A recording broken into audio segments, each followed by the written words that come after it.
boys and girls, Mrs. Branish here. I wanted to summarize what we've already read so far in Stolen Girl, and then I'm going to be reading chapter 6 for you. So I reread myself because it has been a while, and I wrote some notes, so I'm going to read you the notes that I wrote. So in Stolen Girl, chapter 1, Coming to Canada. So Nadia is our main character. Her mother is Marussia, and they're on a ship coming from Europe to Brantford, Ontario, which is in Canada, to meet her father, Ivan, who is building them a home on a plot of land. So they're living in their backyard until their home is finished being built. And she is feeling glad to be out of the DP camp. Chapter 2 is Brantford Home. So their first night that they're there, the neighbors come over, bring food, and meet them, and she's introduced to Mikhailo. Ivan planted lilacs in their backyard for Nadia, which was really nice of him. And Nadia is getting used to the new sounds and smells of her new home, and she has memories of her violent past. Chapter 3, Miss Mackintosh. Ivan is at work. Marussia needs to find work, so Miss Mackintosh offered to teach Nadia English, and Miss Mackintosh cares for her all day, and Nadia learns to trust her and is getting to know her. Nadia was excited to see books at Miss Mackintosh's home because she loves reading, and she starts to learn words in English by looking at the pictures. Miss Mackintosh makes her a cheese sandwich, and she has a memory of when she was in Europe, starving, and eats potato soup after going days with no food. Mikhailo comes over and they play on the swings, but he's pushing her too hard on the swings and is not nice to her, calling her stupid while Miss Mackintosh is inside. Mikhailo starts to ask her where she was from, and Nadia realizes that she doesn't know. He accuses her of being a Nazi because of her hair and eye color. Chapter 4, Am I a Nazi? Nadia wonders if she is a Nazi and asks Marussia. Marussia confirms she is not German nor a Nazi. Construction continues on their home. She starts to explore her neighborhood by herself and is feeling brave. Mikhailo joins her and explains what a library is. She is seeing a better side to Mikhailo and is eager to go to the library the next day. Chapter 5, Eva. In Chapter 5, Nadia has nightmares with a girl. She's trying to figure out who that girl is, and it ends up being her sister named Eva, and is wondering if she can figure out the puzzle that is her past. Will the nightmares go away? There are so many questions. She didn't want to go back to sleep and have more nightmare memories that just don't make any sense to her. So she remembers having a mom, dad, and sister. Then she's coming out of her memories and she's living her life, and she goes to Miss Mackintosh's home and continues to learn English, and Mikhailo is being nicer. He offers to take her to the library. He helped her to get her a library card. She was thrilled. She looks at children's books, and some reminded her of her past, though. She gets home and has more memories of her past. Her family goes to a Nazi rally. This is part of her past memories. And Hitler comes up to Nadia and tells her how perfect she is. Vater and Mutter, her mother and father at the time, are beaming with pride.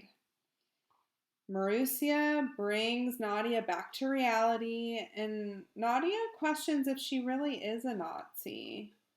Ivan tells Nadia about how he was part of the underground army and fought both the Soviets and the Nazis. Nadia wonders if Mutter, Vater, and Eva were her real family. So now we're going into chapter 6. I'm going to be reading chapter 6 to you. It's titled Lilacs. And this is what I'm going to have you write after I'm done reading. So I want you to be thinking about this as you're listening. Why does Nadia not want to paint her new bedroom yellow? And what color does she choose? Okay.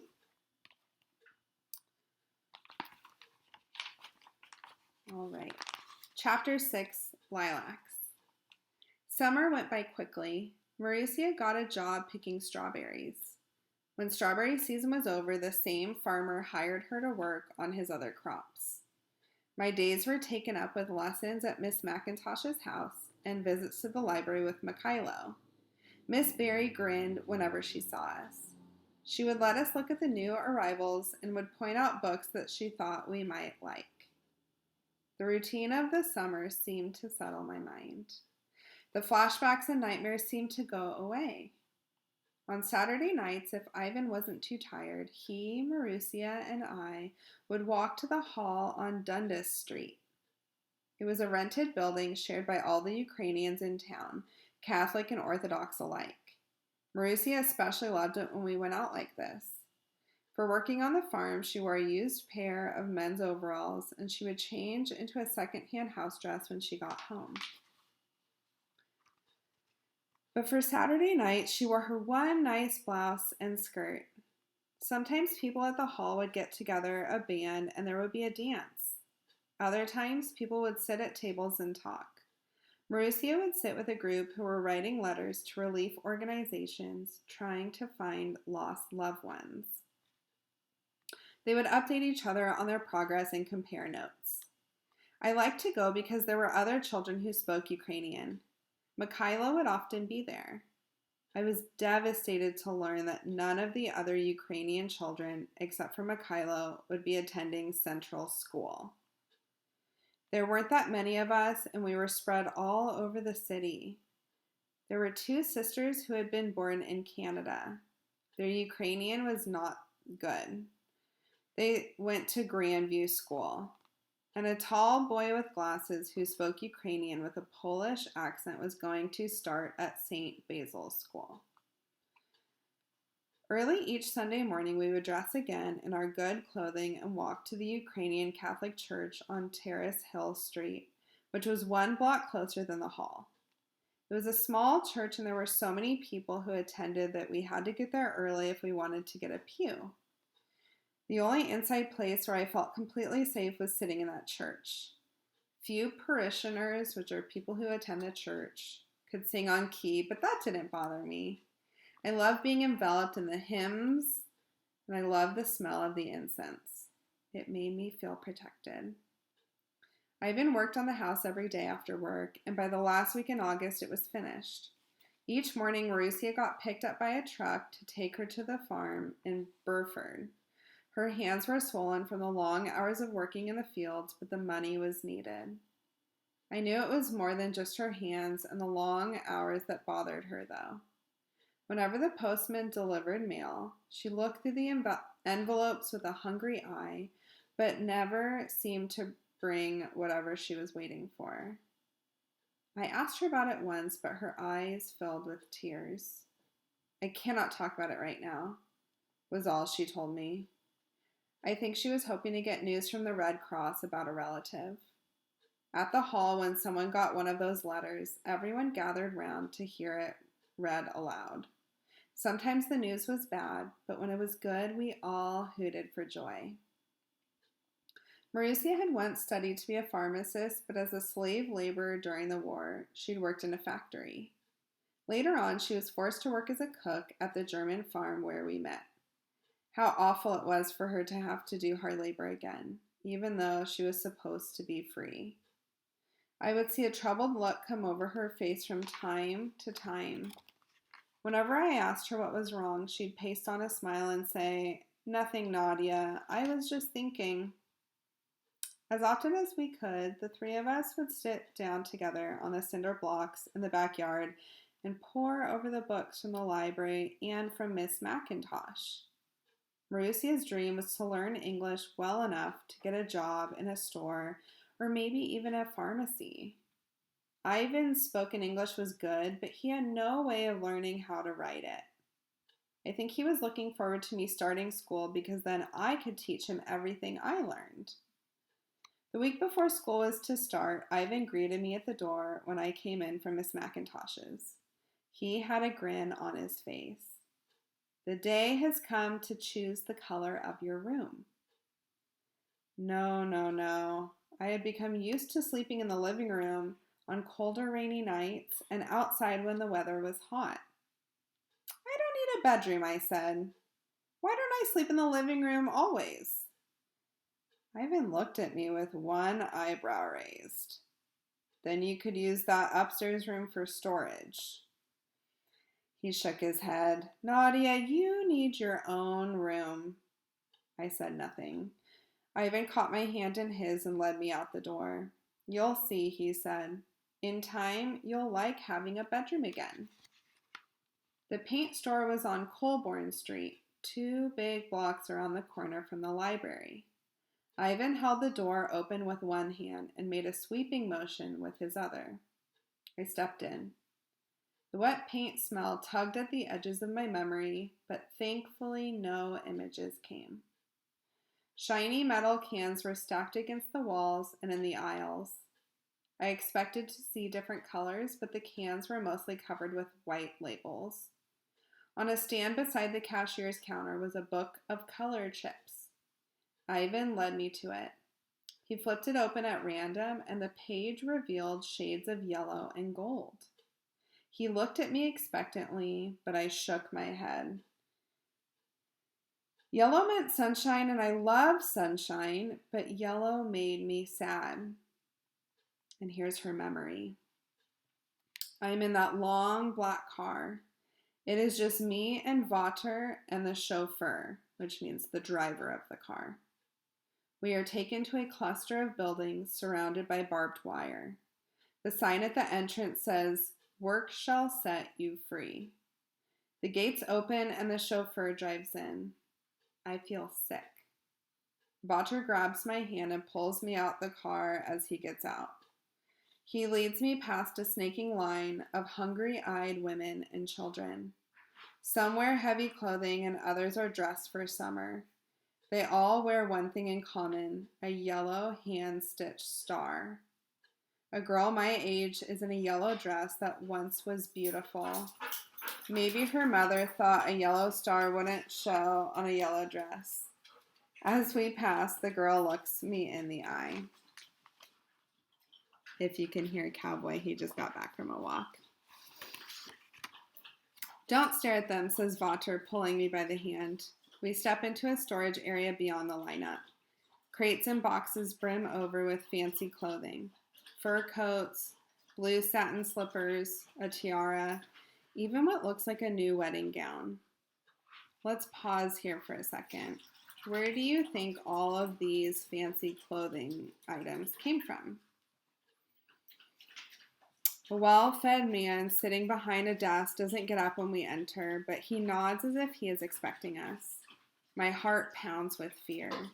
Is Vater angry with me? Is he leaving me here? I have no yellow star.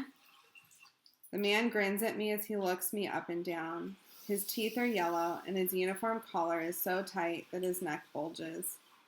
You must be Gretchen, he says. I'm too frightened to speak. You'll need better clothes than that, he says, looking at my blue tunic and white blouse. He turns to Vater. I will find her something good. We walk back out past the women and children with the yellow stars. I can feel more than one pair of eyes like heat on my back. What about this one, said Ivan. Gretchen. I blinked once. Gretchen Himmel. G.H. My name was Gretchen Himmel. I blinked again. I was back in the paint store with Ivan. I looked down at the color he was pointing to, a pale, buttery yellow. No, I said. Yellow meant death. I could never sleep in a yellow room. I filled the page so quickly that I nearly tore it. Careful, said Ivan, smoothing down the crease in the glossy paper. My mind was still swirling between past and present. I clutched onto the side of the counter so I wouldn't fall. Ivan looked at me strangely. What's wrong, Nadia? I took a deep breath and tried to clear my thoughts. I'm fine, I said. I wanted to get this over with. Let's look at some other colors. Next were pinks and reds. Everything from the palest blush of that long ago pink brocade dress to the violent red of blood. No, no, no. The next page showed blues. My hand reached out of its own accord and touched a pale mauve. A wisp of scent tickled the edge of my brain. Lilac bushes in a much-loved garden. You'd like your room to be that color? Ivan asked, and I surprised myself. Yes, I did want that color. Lilac would make me feel safe. I still wasn't happy about the thought of being closed up in a small room all night, but the color would be soothing, and maybe I could convince Ivan to leave the door off. He handed a lilac paint chip to the clerk and ordered 1 can. We walked home carrying the can between us. Ivan and I painted the room together. It didn't take long. It was a small room after all. But I still slept in the living room for the next few days to give the walls a chance to dry. I was a bundle of nerves that first night in my own bedroom. But Ivan had found a second-hand lamp for me, and he set it on the wooden crate that was my nightstand. If you get scared, turn on the light, he whispered. He sat at the edge of my mattress and sang the lullaby until I fell asleep. I dreamed of lilac bushes on a sunny, windy day. And that's the end of chapter 6. So, down below in your document, I'd like you to please answer the question of why did Nadia not want the color yellow, and which color paint did she want for her bedroom? I'll see you later. Bye.